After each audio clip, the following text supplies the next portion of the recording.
Hello friends, welcome back to my channel Language and Life Skills. I am Matthew Adukanil. Today our theme is suffering. The topic is, why does God make me suffer, or where is God when I suffer? Where is God when I suffer? This anguished cry is heard often from the lips of even believers, especially in these COVID-19 times. Couldn't God have prevented this pandemic? People have all sorts of pains and troubles. Sometimes a young couple lose their child soon after birth, a child of long prayers and expectation is gone back to eternity. Or a child, son or daughter, dies in an accident or in an illness.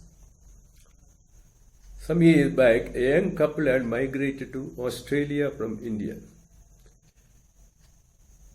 It was Christmas time, month of December. They had gone for the Christmas midnight mass. And when they came back, they saw their house was burned down, burned to ashes. What a tragedy. Luckily for them, their house was insured just the previous day. Many people die in road accidents, especially young people. What happens to many young girls in India? Many are molested, gang raped and murdered. After that, some of them are burned to death. Thousands of them go missing every year. To cap it all, you have the suicide of nuns and priests. This is something very shocking for the layman, for young people. If priests and nuns commit suicide, then what is our fate? That's what they ask. So people have this question, has God no compassion on his children? If he is almighty and loving, why is he not preventing this terrible pain to mankind? Some have suggested that COVID-19, coronavirus, is God's punishment for sin. Like Noah's flood in the ancient times, God is punishing the wicked world with this COVID-19. But this concept is not supported by the New Testament. A more pertinent question to ask ourselves is, why did Jesus suffer and die on the cross? Why did his Father expect him to do that?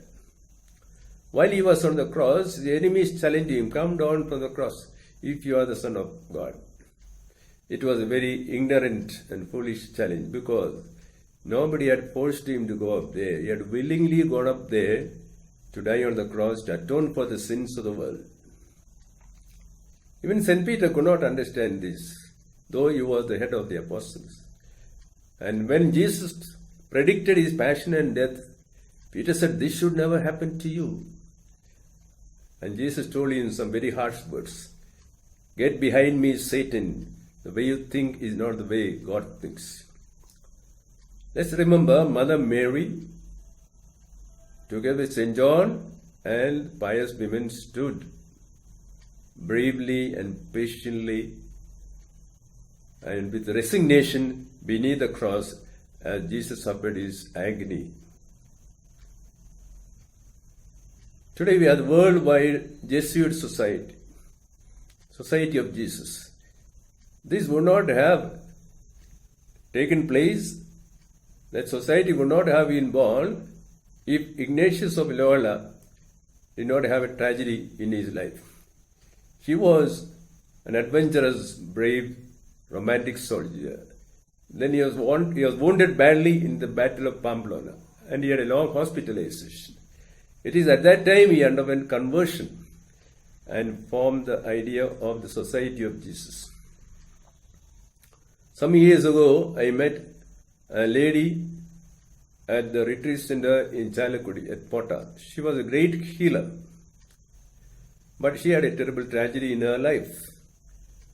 Two of her own children who had received the first communion died on the same afternoon.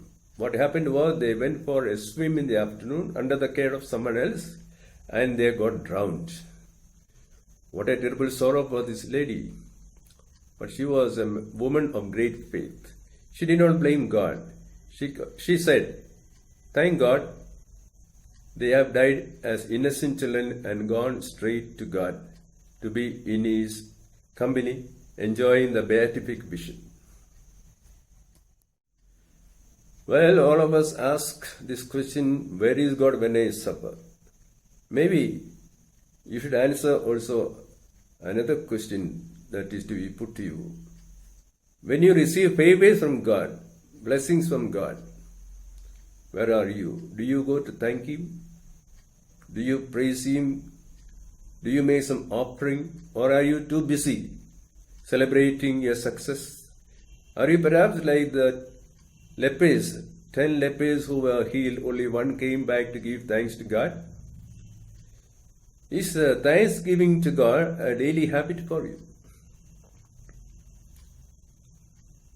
You ask, where is God when I suffer?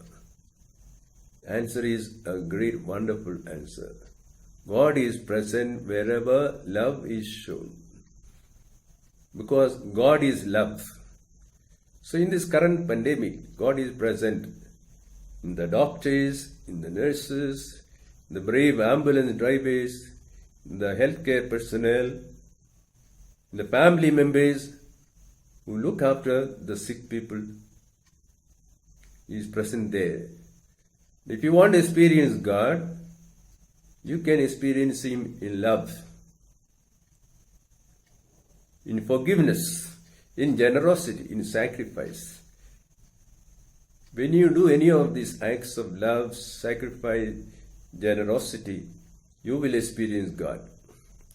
And let's remember, Jesus came down to earth, lived among us, and shared with us all our joys and sorrows.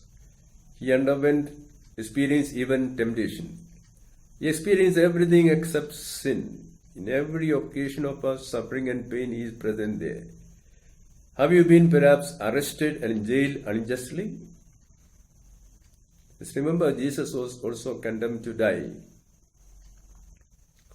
Perhaps you are a victim of gossip, rumors, fake news. Jesus also was called a glutton, a friend of sinners and prostitutes. He was even accused of playing a double game. He said, "You are a friend of Beelzebul, the chief of the devils." Perhaps you are teased in school and molested. Remember, Jesus was also crowned with a crown of thorns. Maybe you are undergoing a terminal illness, a terrible illness for years and years. Jesus was hanging on the cross in 3 hours of excruciating agony. Perhaps you are very, very sad because you lost a very dear family member. This happened also to Jesus. He lost his very dear friend Lazarus. And when he came to his tomb, he wept for him. Jesus wept for him. Maybe you have a delinquent son or daughter, run away from home, joined bad company, or is caught by the police, put in jail.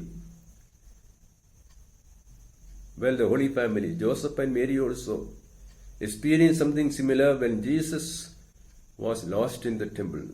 They knew the anguish of parents who lose their children. Young people are adventurous, sometimes not prudent. So, especially young men, bike accidents are common. Or your children go on an excursion from school or college and there is a mishap in the excursion. These are tragedies that happen to families. When this happens, remember, you are not alone. Mother Mary is with you. She also lost her son, her only son, on Calvary. And she stood beneath the cross, fully trusting God. So, dear friends, it is not a proper question to ask, where is God when I suffer? He is right there in the midst of suffering and pain, in the midst of tears. That question, where is God when I suffer, is a question rising out of ignorance. You are like the disciples of Emmaus, who were recounting to Jesus all the tragedy about Jesus, not knowing that it was Jesus himself who was talking to them. Dear friends, there have been saints like Saint Teresa or the Child Jesus or Saint Alphonsa who were so glad to share in the sufferings of Jesus. When they had sickness, they asked for more sickness, more illness, so that they could experience Jesus' agony. And some saints fell in love with Jesus' suffering so much that they were given the gift of the stigmata, the 5 wounds of Jesus. Saints like Saint Padre Pio, Saint Francis of Assisi, Catherine of Siena.